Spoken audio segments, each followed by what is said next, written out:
Hello and welcome to another episode of Not a Life Sentence.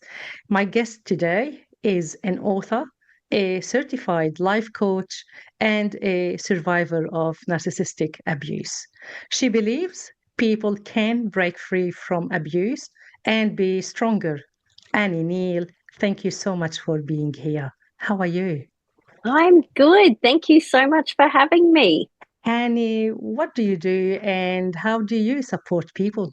Okay, so as mentioned, I am a life coach. I basically work with a lot of people who are stepping out of those narcissistic relationships, who have been in narcissistic relationships. That's probably at the core of what I do. The work that I do is very much based on the philosophies of Louise Hay. So, Louise Hay, she since passed a few years ago, but I am trained in her philosophies and her workshops, which is very much about healing and bringing back to self and learning to love and approve of ourselves. And she was absolutely instrumental in my own journey because being in a narcissistic relationship, you absolutely lose that sense of self worth. You question yourself, you second guess yourself, you stop listening to your intuition, and just, yeah, so it really is about rebuilding and reclaiming your own self worth. Right. Let us go back to the basics. What is narcissism and what is the difference between someone being a narcissist or selfish? Look, narcissism is definitely a personality disorder that needs to be diagnosed. I think, really, at the end of the day, we can all, being human, display narcissistic traits. However, the difference is with a narcissistic person, they do not have the emotional intelligence or the capability to understand and to really feel what it's like to be in that person's shoes. So Mm, that is probably one of the core things. They can and are very self centered, very selfish. But I guess even with a selfish person can still have the capability to fully have empathy and show compassion, whereas with a narcissistic person, they don't. And I do really want to add here that there were definitely moments throughout my journey where the narcissist can very well mirror you. So it looks like that they're being empathy and that they're being compassionate. But what you'll find is it won't feel right. For a lot of people who are caring and who are nurturing, who are loving, you really feel it. You really feel that energy. But when you're dealing with a narcissist, as much as they might mirror and they might say the right things, there's no depth of feeling or energy there, if that makes sense. sure, it does. So, would it be accurate to say every narcissist is selfish, but not every selfish person is a narcissist? Yeah, absolutely. Definitely. Also, I hear a lot what is the difference between narcissism and domestic violence? And is narcissism domestic violence, even though there's no physical abuse? I believe it goes hand in hand. And the reason I say that is because I know on my journey and when I went in actually to see a therapist, the therapist was the one who had pointed out to me that I actually was the victim of domestic violence. So within that domestic violence, it was, especially for me, was more of the emotional and the psychological kind. And so, therefore, that falls under the narcissistic umbrella. Mhm. With narcissistic abuse, we hear a lot that the abuse, most of the times, is subtle. How would you explain subtle abuse? Look, I think it is really that they have this ability to manipulate They coerce you into doing the things that they want you to do, with saying things like, oh, but I haven't really spent that much time with you. I'm going to miss you. Do you really have to go? Can you come? Can you go another day? Or can you do it another time? So, that's where it sort of is that real subtle stuff, because they are coercing and getting you to do something that's going to fill their agenda, even though you have already stated that you've got this on, or you're going to see this person, or whatever your goals are. Mm. So it is emotional abuse, it can be financial abuse, coercive controlling. Absolutely. Are people born a narcissist? No, I don't believe so. And in all the research and the study that I have done regarding narcissism, it is more of an upbringing. It's throughout their childhood environment that they become the way that they are.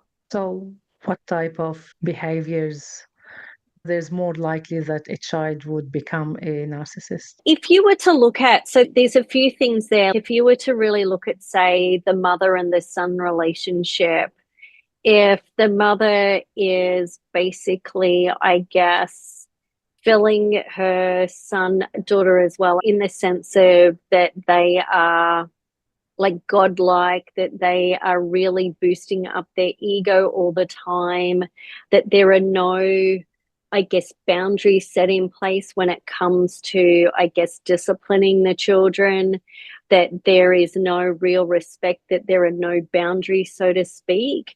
That absolutely plays a part. Can also be if they are in an environment where they are being fully controlled and sort of manipulated, that they learn those characteristics, they learn that behavior, they learn to lie, they learn to see that it's okay to lie, because lying gets you out of whatever that particular situation is.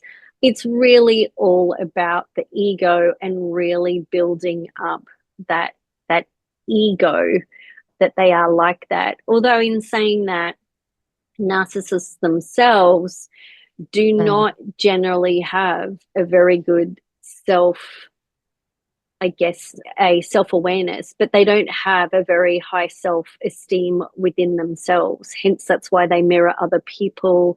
They don't really like who they are, because they've learned to absolutely mirror everybody else, to be liked and to be seen as something that they are not, or somebody that they are not. I find it interesting that you are saying narcissists' self esteem is low because most of them show another image. They Mm. show that they are arrogant, that they know everything, they know it all. So, is it that they are not showing their real self? Well, they're probably still not showing their real self, because you tend to find, even with people who come across like that, that they are deeply insecure people, that they are very insecure. So even sometimes when they come across as being confident, or they come across as being arrogant, there is some sort of deep seated insecurity that's actually sitting in there, underlying underneath that. Mm, right. Then, can one cure from narcissism? Look, I would really like to think so. However, unfortunately, for most narcissists, they refuse to take any accountability, any responsibility for their own behavior and actions. And to a certain degree, they really lack that self awareness of going, I've caused you hurt, I've caused you pain, or I've done this, that they can do any of that self reflection. So, I'm yet to find, say, a narcissist who has fully healed from that. I think it would be Mm. absolutely incredible if they could, if they did do that. But generally speaking, they will never admit that they're the problem. It's you and everybody else who's the problem, not them. Each and every one Yeah. of us have got something, and so It's just whether we're prepared to really peel back those layers and I guess address the monster that sits in our cupboard, or, bring up to the surface the things that truly need to be healed. I mean, we can all, like I said, we can all display narcissistic traits. We can all tell lies. We can all be manipulative. We can all be controlling. But it's what level and what I guess your core is truly about that differentiates the two. Sure. With abuse, we hear a lot of the cycle of abuse. What Mm-hmm. is it, and why is it hard to break free from that cycle? Because when you're in a relationship with a narcissist, they are so good at basically hooking you in and then pushing you out. And then they pull you back in. So you were in this incredible, I guess, pattern of being love bombed 1 minute to being discarded the next. And what it does is, this is what the trauma bonding is, but it then also it puts you in a constant state of confusion. So 1 minute you're like, I think this relationship's over, like what is going on? The next minute they're pulling you back in and you're like, oh no, they really love me. Clearly it was just that they're going through some stuff at the moment or whatever it is, and we tend to make excuses. So it's very hard to escape that kind of a relationship because of the level of confusion and that whole push-pull dynamics. Mm, which is very confusing. Yeah, very confusing. Absolutely. And I think sometimes I liken it to basically being Alice in Wonderland at the Mad Hatter's Tea Party, because it is just a state of confusion. And I felt, even for my own experience, I didn't know what was up, didn't know what was down. It was just a constant sort of state. And of course, I always thought it was me. I always thought that I was to blame, and maybe I'm too sensitive, or maybe it's hormonal, or, oh, well, this person's got this going on, so clearly it's this. And also because within myself, I have such a strong need to be such a people pleaser and keep everybody happy, that's what I was always doing, was trying to keep, especially this person, happy. And now that you are on the outside, Mm-hmm. what do you see was happening when you were in the relationship? Maybe in terms of your nervous system. All of it, everything has absolutely impacted every single thing. It's the mindset, it's the emotional side of you, it's the spiritual side of you, and definitely, the physical side of you, because the body absolutely keeps the score. Because it's trauma bonding. You're in a traumatic relationship. So I guess that's the thing, that it just really hits every single area. And now that I'm on the other side, I know, and I know you and I've had a conversation on this with, mentally and emotionally, it's like you get through that and you work through that. And now physically, it's like my nervous system is absolutely to pieces. So for me, I'm now coming out into sort of working more on my nervous system, because it can cause PTSD, it causes anxiety, it causes all of those sorts of things. And people do absolutely Mm, end up mm, having major health issues because of the environment that they've been in. mm. So now you do feel it. You do feel the difference. Absolutely. I really do feel it. Like you can't put a price on freedom. And I think Mm, that was probably one of the hardest things that I really had to get around, because I mean, I was in this relationship for almost 30 years. And to be honest, I didn't even realize or know that I was in this kind of relationship. I knew things weren't great. I mm, knew that it could absolutely be better. But when it all came down to the very end and the breaking down of it, and now that I am past it, like looking back, I can see where I've enabled that behavior. I can see where me being a people pleaser does not help anybody, especially myself. And I can really now see how it's impacted my nervous system 100%. Mm. On this, I always say if your mistake was that you had empathy, that you were compassionate, that you Mm-hmm. gave your partner the benefit of the doubt, there's nothing to be ashamed of. Absolutely. They have used and abused your feelings. Yeah, absolutely. They take full advantage of that. They take full Mm, advantage of your vulnerability. They take full advantage of knowing that you are so trusting in them. And that is such a big thing. And because you always, especially as an empathic little person, you always feel and think, well, I've got this person's best interests at heart, and I mm, think that they've got my best interests at heart, but it couldn't be further from the truth. mm. You did mention trauma bonding. What Mm-hmm. is it?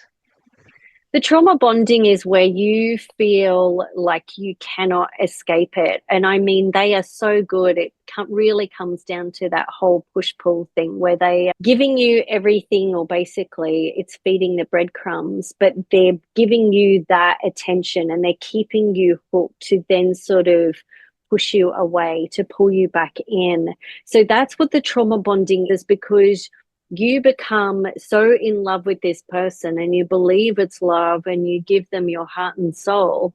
So then when it comes to actually breaking away, there's a lot of, I guess, layers that absolutely have to be peeled back, because you're trying to, and this is probably one of the hardest things I found, was that this person was the one and the same person as who I was talking about. So I sort of felt like I was talking about two different people, and I was trying to wrap my head around how this was so, if that makes Mm, sense. So the trauma bonding is like you are really sort of quite stuck there, and it's really hard to sort of break free because you're trying to make sense of it all.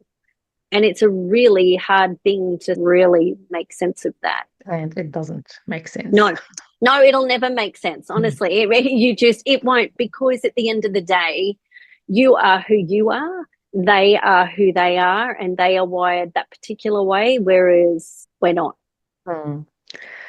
Narcissism, and they give you sometimes the silent treatment, and this is one of the Mm-hmm. most severe trauma anyone can induce.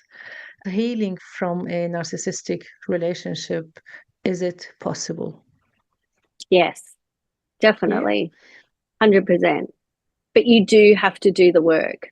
And I say this from my own personal experience. If I was to look back at Annie, back in the relationship that she was in, to the person who she is now, they're two completely different people.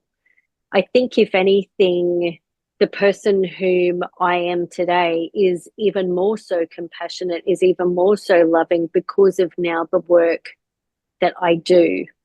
But it is really important to heal everything that needs to be healed within you. And the most important thing that you can honestly do for yourself, and the greatest thing that you can ever do, is truly become your own best friend. Really learn to love, like, and approve of yourself. Because the second that you can really love who you are, really know who you are as a person, then nobody can come and shake those foundations from you. And Mm, honestly, once you've been in that type of relationship, you'll tend to find that the narcissist will avoid you, because you see it all now. You see it so clearly because you're so self-aware. mm. Can I ask you a personal question? Of course you can. Thank you. When your counselor said to you that you are in a domestic abusive relationship, did you believe them? What happened in your own world and in your head? I was in complete disbelief. No, I did not believe them at all. Shock. I was definitely in a state of shock, because I believed that I was the bad person, so to speak. And I was really trying to differentiate that this person was the one and the same person who was now, from what I knew of this person, was now also ticking all of these areas in the DV chart. So for me, it was a really big shock. But no, I did not believe the psychologist to be true in the diagnosis. I was like, what? No, They no, don't know him. no. Well, what was interesting for us though is that the person that I was working with was also working with my ex-partner at the time, because we were doing individual sessions as well as couples sort of counseling therapy. So the therapist, I guess, had a pretty good idea, and yeah, he pinned it basically within the first session of my own individual session. And that's where I was like, what? No. And how long after you realized that he may be right, or there is an element of truth to it? I probably, it probably wasn't that I never believed what the psychologist said. I think the biggest thing was absolutely acknowledging that I was in that situation. That was probably more the biggest thing. And I guess that belief didn't really come through and happen until the relationship had ended. And then I was going back to see the psychologist months later. And then through unpacking everything and really looking at things, then I could really see what the therapist was saying.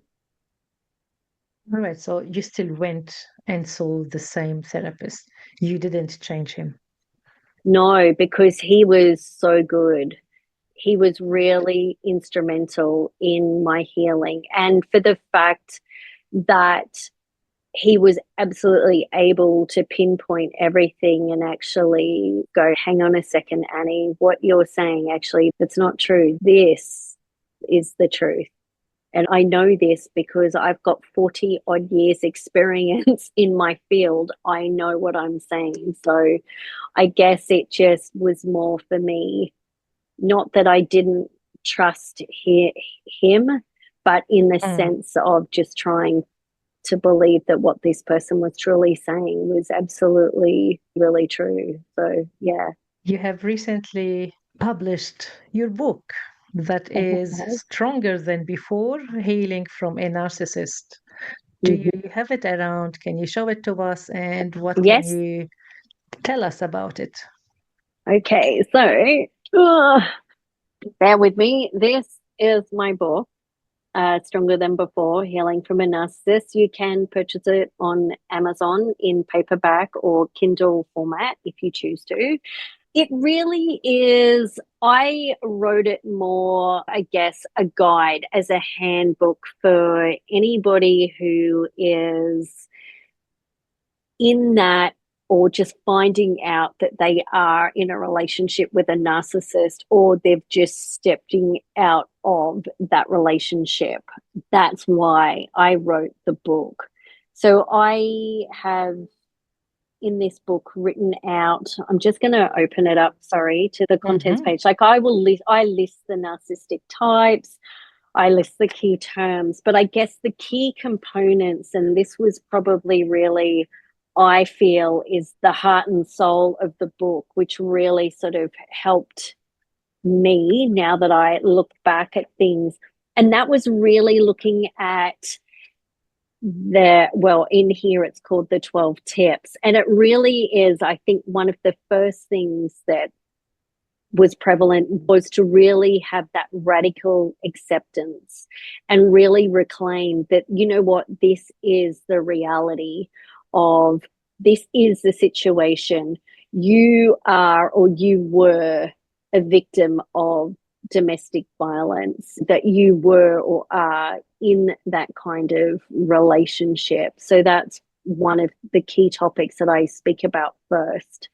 I cover things like the importance of going no contact, because the best way to heal from these kind of relationships is to have no contact. And I also understand that as a parent, if you've got children, then there still needs to be some sort of contact. So I always suggest or recommend that you keep that contact to a minimal, have it written, because narcissists are very good at moving the goalposts and going back on their words. So, there's things like that. Would you like me to cover the other points, or have you got other questions? Yes, Okay. please.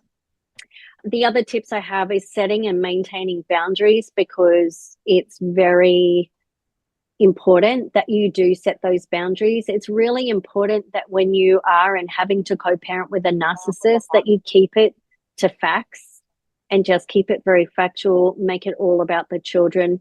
Do not buy into the bait or the hooks that they're trying to hook you in with, because they will try and bait you, gaslight you to get you engaged in this conversation and bring you into basically you getting yourself all upset and worked up.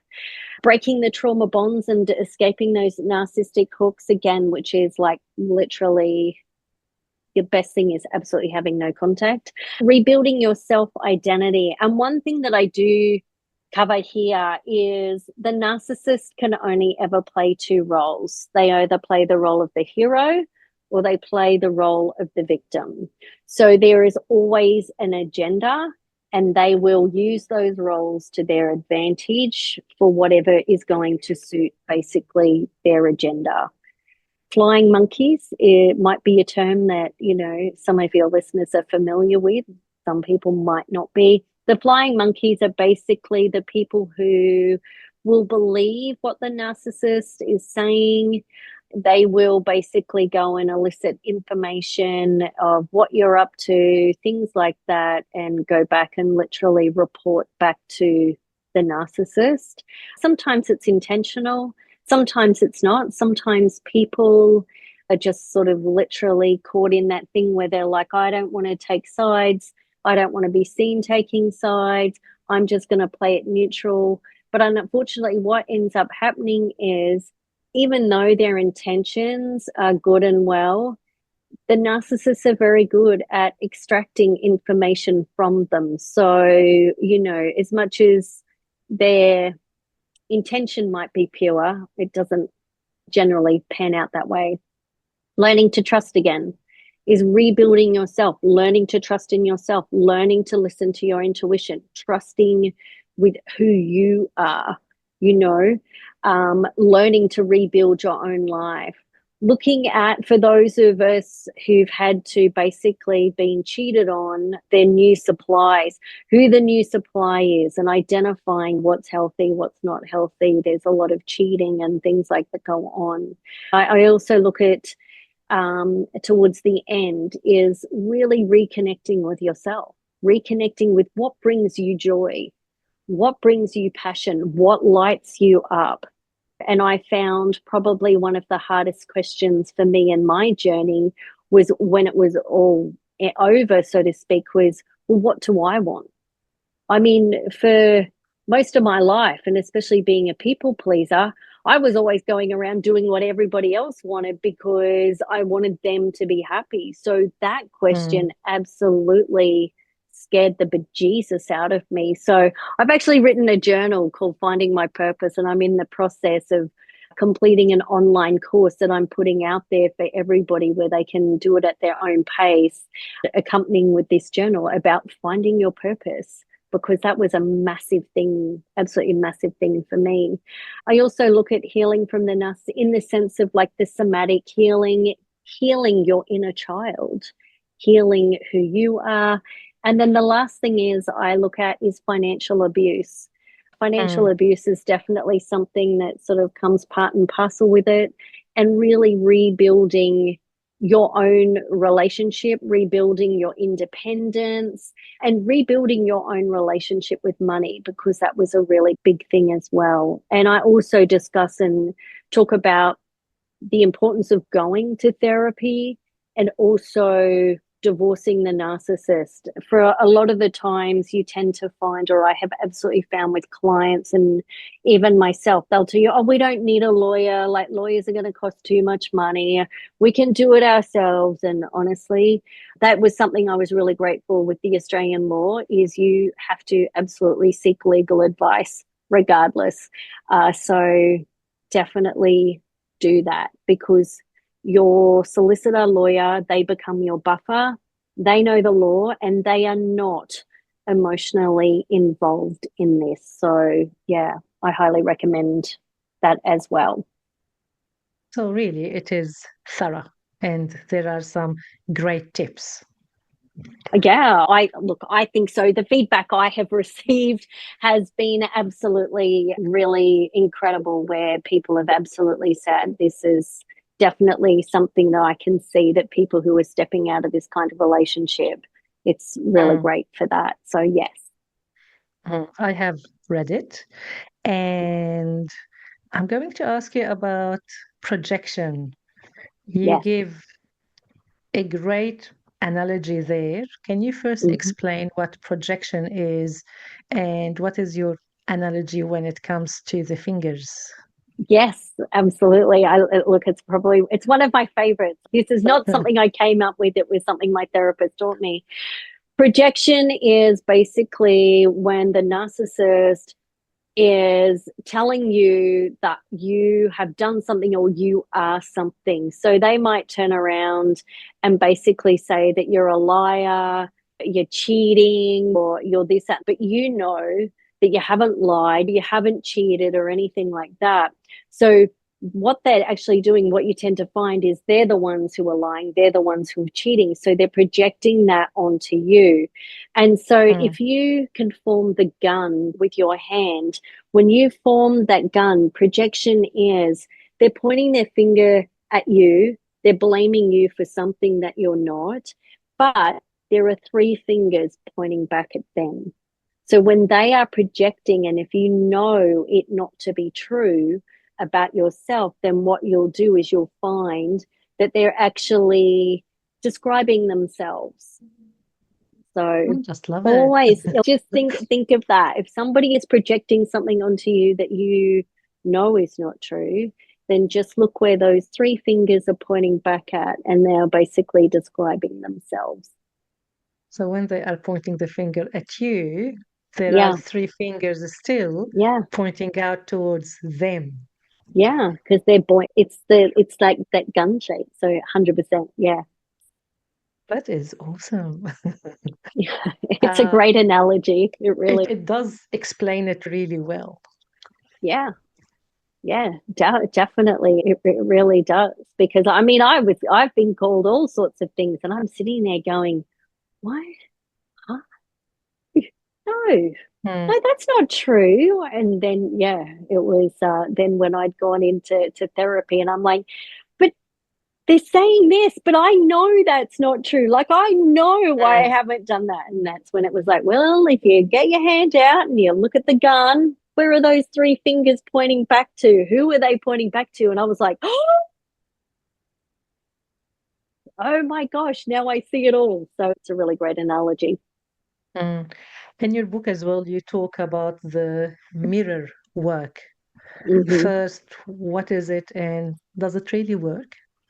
Yes, it does absolutely work. It is very confronting.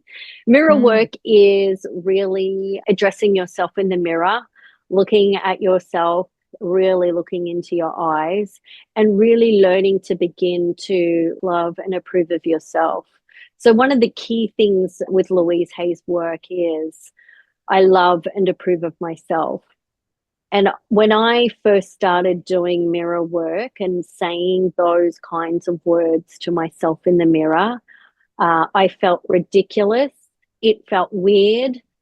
I felt stupid. I felt embarrassed. I felt like It somebody would, needs to yeah. lock me up and throw away the key, put me in that padded Hmm. cell. But it's actually probably one of the most transformational tools that I've ever used, because you can't lie to yourself in the mirror. And when you're sitting there, and if you can have conversations with yourself in the mirror and be really truthful, it can be very confronting, but it also really brings about that real sense of self-awareness. And the more you keep saying to yourself, I love and approve of myself, the more then that you really start to believe that. So, yeah, it's honestly instrumental, absolutely instrumental. Hmm. Annie, you are awesome. You have the lived experience, you have the professional training, which means working with you would be really beneficial. What programs do you have, and how do you support the clients?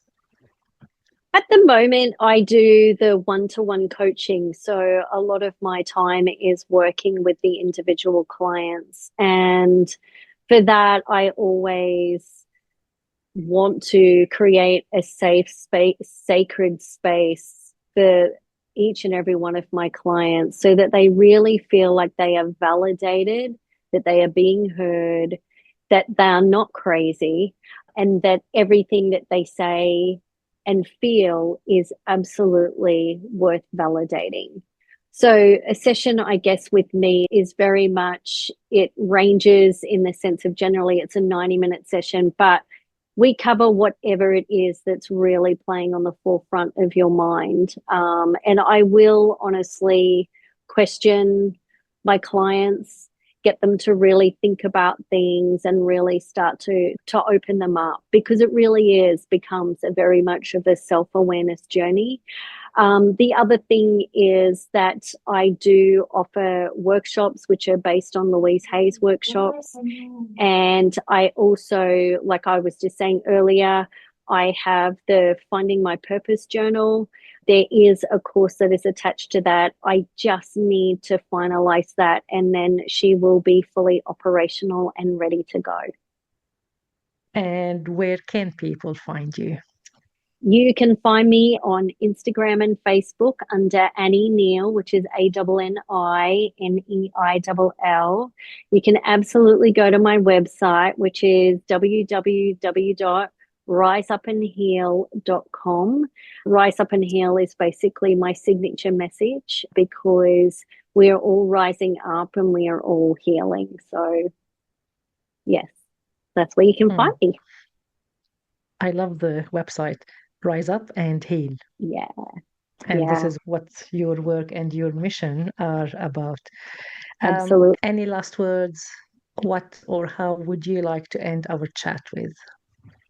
I just think, first of all, I just want to say, Carla, thank you so much for collaborating and connecting with me today, inviting me onto your podcast. Like, I truly do value the work that you do. I love that you are such an advocate in helping and supporting people, and especially those also who are finding themselves in narcissistic relationships. So, thank you so much for that.